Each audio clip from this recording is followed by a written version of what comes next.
Yo, I think as longtime anime fans, there are a lot of different reasons that we've come to love this medium. For some, it's the different stories that can be explored in anime. For others, it's the performances and the voice acting. For some, it's just the beautiful animation and art direction that is in shows like Jujutsu Kaisen and One Punch Man. But the one thing that I feel a lot of people don't talk about enough is the thing that ties all of these together in a nice little bow, and that is the music. Whenever music is brought up in regards to anime, people will typically assume you're talking about the opening or the ending. But for this video, I want to talk about some of my favorite anime OSTs, their composers, why they're so good, and how music in the anime OST department has evolved over the last 30 years. With that out of the way, I think a great anime to start with would be 1988's AKIRA.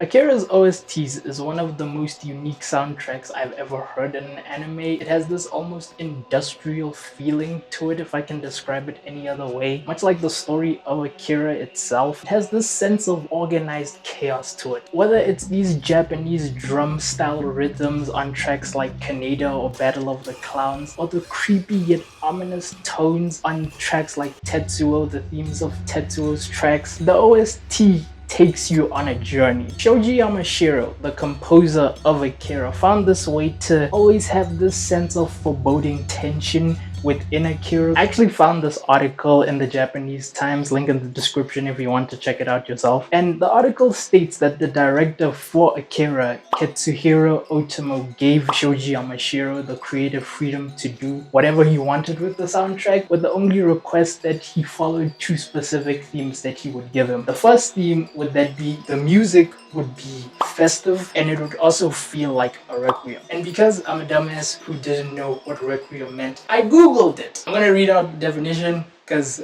there's no way I'm gonna look at the script and remember at the same time. It's gonna be difficult, so bear with me. Requiem has two definitions depending on the meaning that you want it to have. The first definition of requiem is a mass of a dead person, and the second meaning is a musical service or composition in honor of the dead. And going back and listening to the soundtrack for this video itself, I actually started to understand the vision that Katsuhiro had the more I listened to the soundtrack. The world of AKIRA is in a state of decay, unlike cyberpunk, for example. The world isn't trying to lie to you with bright neon signs showing you people living happy lives that you would find in a game like Cyberpunk 2077. In AKIRA, everything is fucked. Look at this. Would you want to live here? The world of AKIRA feels like it's on the verge of collapse. The festive elements mixed in with the foreboding choral vocals juxtaposes the rhythms you would typically find in festive music. This creates a very tense atmosphere when you watch the movie. Now, I won't say this is present in all the music in this movie. I feel like Shoji Yamashiro found the right balance when he was making music for this movie. Like, you can't look me in the eye and tell me that this track just doesn't make you feel like you're at peace with the world. Just listen to it.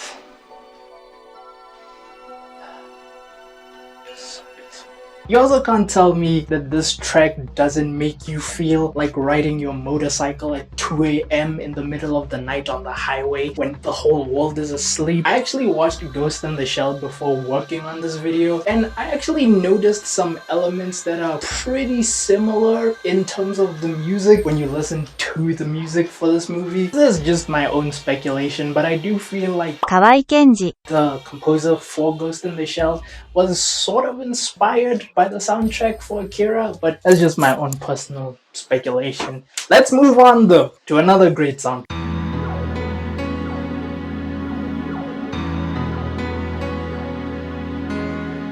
What can I really say about the Berserk 97 OST and Susumu Hirasawa that hasn't been said already? Berserk is the greatest manga ever made. The 97 soundtrack is one of the most iconic soundtracks ever composed. Guts' theme is one of the greatest character themes for a main character. There really isn't anything that I can say about the Berserk 97 OST that other people and other YouTubers haven't already said. If you search up Guts' theme on YouTube right now, I guarantee guarantee that you'll find an analysis video just on that song alone. It's that iconic. So instead of talking about Susumu Hirasawa, let's talk about another composer who also worked on the Berserk IP, but 14 years later. He worked on the Berserk movie trilogy's OSTs, but you most famously know him as the guy who made this.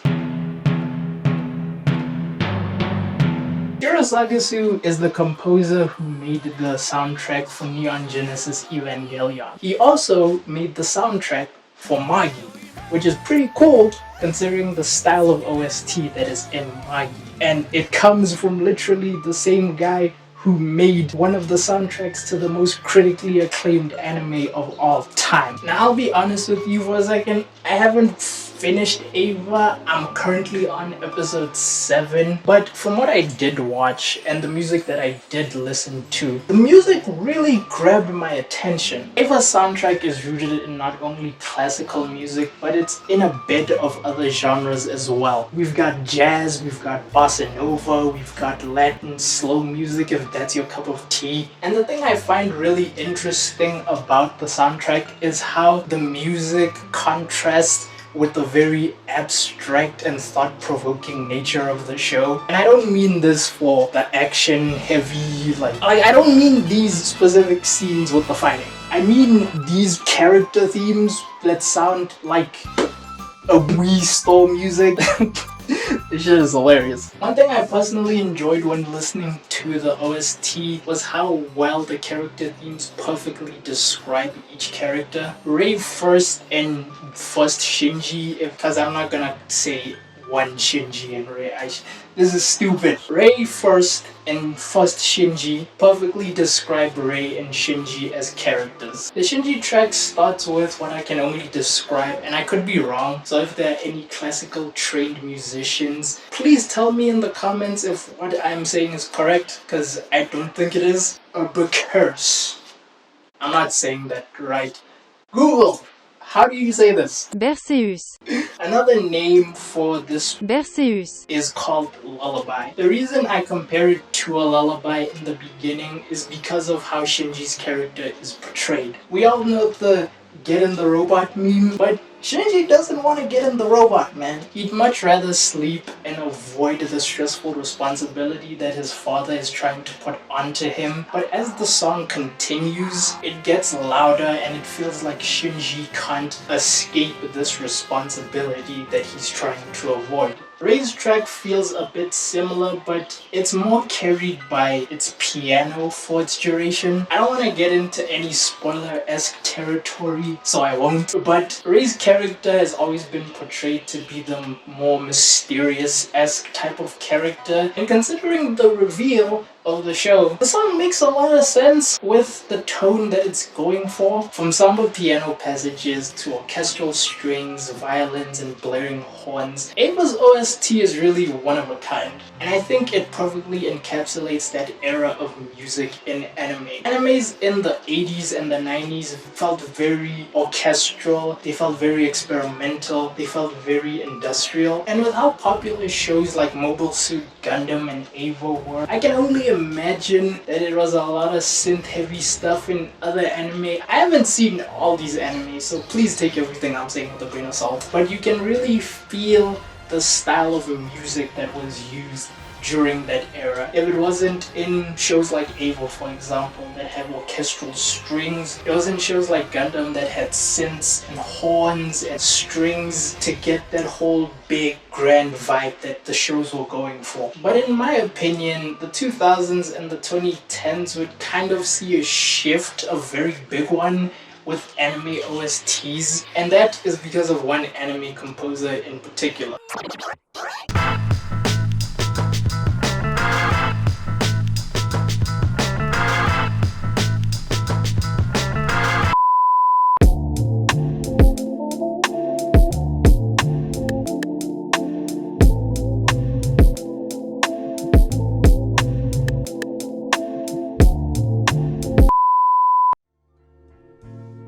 Nujabes was the composer for the samurai action anime Samurai Champloo. Now, I'm not going to say that he single-handedly influenced the entire anime landscape by introducing a new genre of music to it, because he didn't. In fact, if you want to be really critical, music has always shifted with the times and gradually evolved, because people who are creative will always want to try and experiment with something new. You could even go further back and say that Fooly Cooly and the Pillows were really the first anime and composer duo to introduce a new alternative anime rock style to the anime soundtrack. And the original Hellsing anime and Cowboy Bebop was really the first time anime viewers would get a chance to listen to jazz music in anime. This is just my own opinion though, because I haven't watched every single anime in existence. But the reason I'm using Nujabes as an example is because he's really the first hip-hop producer in anime to get popular enough because of the lo-fi and experimental beats he made for Samurai Champloo. Surprisingly enough, when I was working on this video, I learned that Shinichiro Watanabe, the director for Samurai Champloo, was also the same man who gave us Cowboy Bebop. I've never watched Cowboy Bebop, so I never knew that Shinichiro Watanabe was the man who gave us both of these series. And apparently during the production of Samurai Champloo, the staff wanted to bring back the man who made the Cowboy Bebop soundtrack to make the soundtrack for Samurai Champloo. And as the director, Watanabe kept refusing to his staff's wishes. He wanted the soundtrack to be a bit more hip-hop centric, and I'm glad he didn't yield to his staff's request, because if he did, I feel like the genre of lo-fi hip-hop wouldn't have gotten to be as popular as it is today. Am I saying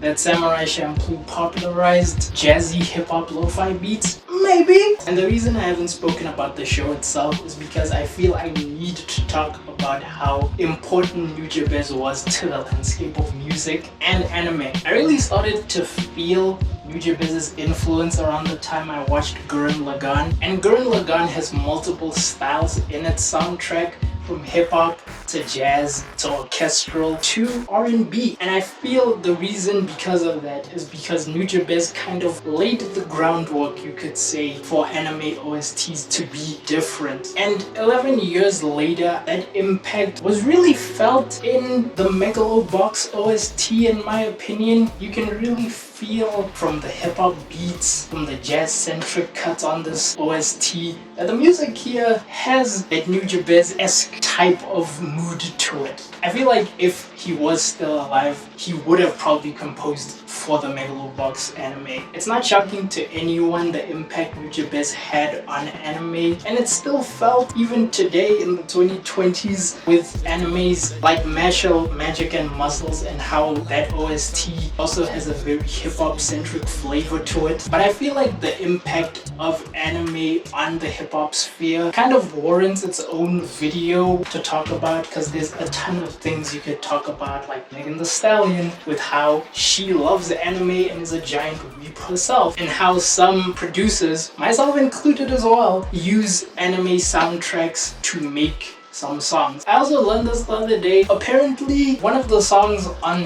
The Weeknd's House of Balloons samples a song from Fate Stay Night. Like, I didn't know this shit. This is wow. As an anime fan, as a musician, this shit just wow. But all of this kind of warrants its own video, so let's not talk about it. Back to the main topic. The 2000s in general would see a very big shift with the music and anime, from them all having different styles and genres to fit the specific shows and the specific vibes that those shows were going for, or even just to experiment and try something new instead of doing the same old that we typically get today in modern isekai anime shows. That warrants its own video too. My personal favorite composer from the 2000s is actually the composer for Fairy Tail. The idea of mixing bagpipes with rock music is something I don't think I've seen any anime composer do ever, and because of this, I feel like Fairy Tail had its own unique aesthetic that not a lot of shows could capture, just because just knew how to make banger songs for this anime OST, and I'm going to make an insane claim here and say that it was actually the Sawano of the 2000s. Also, let's talk about Hiroyukisawano.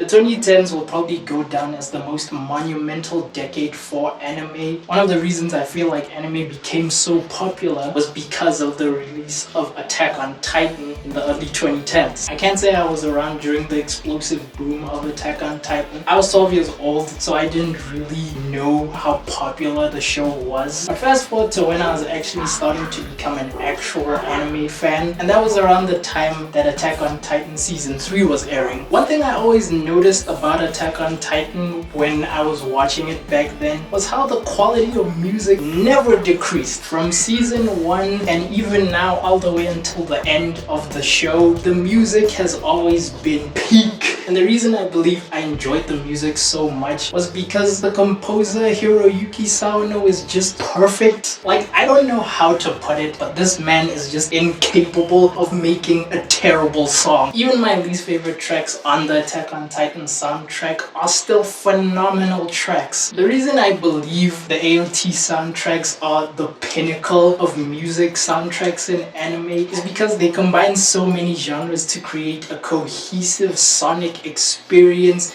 that displays the majesty of the show they are a part of. Like, Attack on Titan without the music wouldn't hit as hard. I'm sorry, but that's the truth. Normally with music in anime, there's typically one track in the OST that is specifically made for the amazing scenes in the anime, and for the remainder of the soundtrack we just get regular music for the anime. Sawano, however, said, fuck that shit. Every scene in this show will have a 10 out of 10 nut-busting eargasm of a song that will make every scene feel like the greatest scene in the world. I'm not joking when I say that Sawano is an actual music god, because the man found a way to mix rock, orchestral, alternative pop, alternative rock into one cohesive OST that just gets better every time you listen to it, or if you hear it in the show at specific moments. Plus, the mixing as a music nerd for me on these songs is just so good. Oh!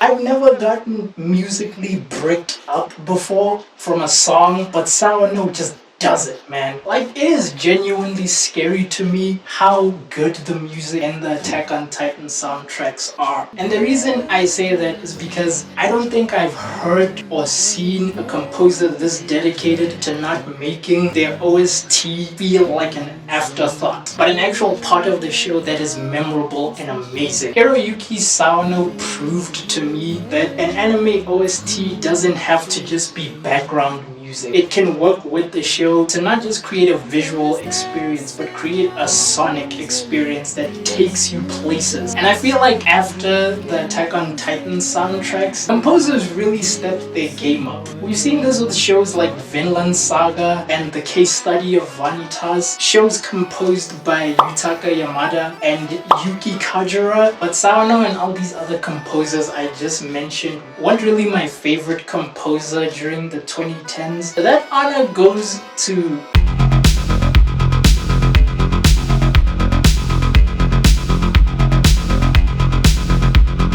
Kensuke Ushio is the only other composer that I know of who gets anime fans excited when they see that he will be composing the OST for an anime. The reason for this is because Kensuke Ushio tends to know what atmosphere to create when creating an OST for a show. The two main soundtracks he's probably the most well known for at the moment are the Devilman 2018 soundtrack and the Chainsaw Man soundtrack. He's one of the few composers who doesn't feel afraid of creating something different for the music he works on for an anime, and because of that, it feels like he can just make the most batshit insane music that will always fit the vibe of whatever show he's working working on. And I feel like because of that, Kensuke Ushio is the culmination of the last 30 to 40 years of experimentation, of orchestral additions to music, to hip-hop even, and lo-fi, to slow mood music. From the soothing piano cuts on the soundtrack for A Silent Voice to the dark dance grooves of Devilman Crybaby 2018, to the industrial, alternative rock and experimental music he makes for Chainsaw Man, Kensuke Ushio is someone who continues to push the boundaries of what can be done in an anime soundtrack. If this is the future for anime composers, I'm honestly so excited. I know I could have added a ton of composers when talking about the best anime composers or my favorite soundtracks in here, because there's honestly a lot, like Kevin Penkin for example, but I feel like Kensuke Ushio is really the right person to stop at. His music continues to this day to touch me in a way I don't get when I listen to other anime OSTs, and I'm just so grateful to be alive so I can hear and listen to his stuff. Also, the fact that he's the composer for Dandadan, which is coming out later this year, just makes me so excited for what that entails. Go listen to his other stuff. It's great. It's genuinely amazing. You won't regret it. Actually, don't just listen to Kensuke Ushio. Listen to all the soundtracks I spoke about in this video. All these composers are amazing and their music is one of a kind. Watch the animes if you want to. Everything about these shows is great. But yeah, that's it from me. I hope you guys enjoyed the video. I know this is a bit different from what I normally do. I usually just talk about anime, you know, the anime sphere in general. But I wanted to try something new, especially with New Year, the new gear as well. Just something different. This video was inspired by Internet Pit Stop's music of BERSERK video, as well as Gigak's video from like 6 years ago where he spoke about music and anime. So yeah, tell me who your favorite anime composer is, tell me why you like them, tell me what's your favorite anime OST, and yeah, let's have a discussion on who the greatest anime composer is in the comments. I respond to those. That's it from me, and I'll see you guys later.